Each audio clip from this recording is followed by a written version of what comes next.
बिस्मिल्लाहिर्रहमानिर्रहीम। शुरू अल्लाह के नाम से जो नहायत मेहरबान रहम करने वाला है।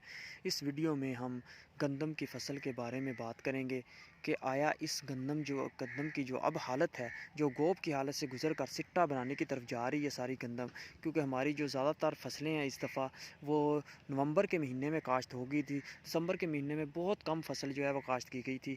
तो इसलिए जो गंदम की फ़सल है, अब जो हालत है उस हालत के अंदर क्योंकि सिट्टा बन रहा है, तो इस हालत में क्या हमें खाद इस्तेमाल करनी चाहिए, यूरिया खाद इस्तेमाल करनी चाहिए या कोई और खाद जो है वो इस्तेमाल करनी चाहिए इस हालत के अंदर।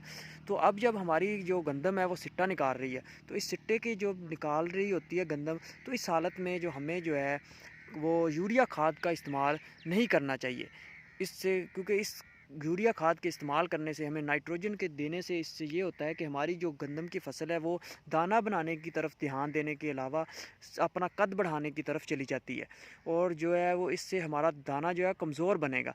लेकिन इस हालत में आप जो है वो एक काम कर सकते हैं, आप बोरान का स्प्रे कर सकते हैं, या बोरान को आप पोटाश बोरान को आप नीचे फ्लड कर सकते हैं, उससे फ़ायदा होगा आपकी गंदम को। लेकिन अगर आप यूरिया खाद का इस वक्त पूछें तो मुझसे, तो हम यूरिया खाद इस वक्त इस्तेमाल करने से ग्रेज़ करना चाहिए हमें, क्योंकि हमारी गंदम की फ़सल जो है वो सिट्टा निकाल रही है, सिट्टा बन रहा है हमारा जो है बिल्कुल।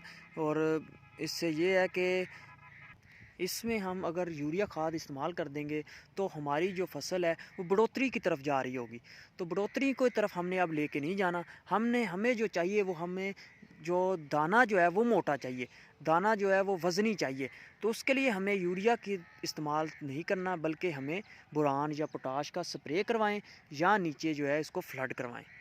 तो इस वीडियो के अंदर आपको समझ आ गई होगी इस वीडियो में हमने क्या बात की है, खाद किसे इस्तेमाल करनी है। तो आप मज़ीद इस चैनल को सब्सक्राइब करें। Thank you.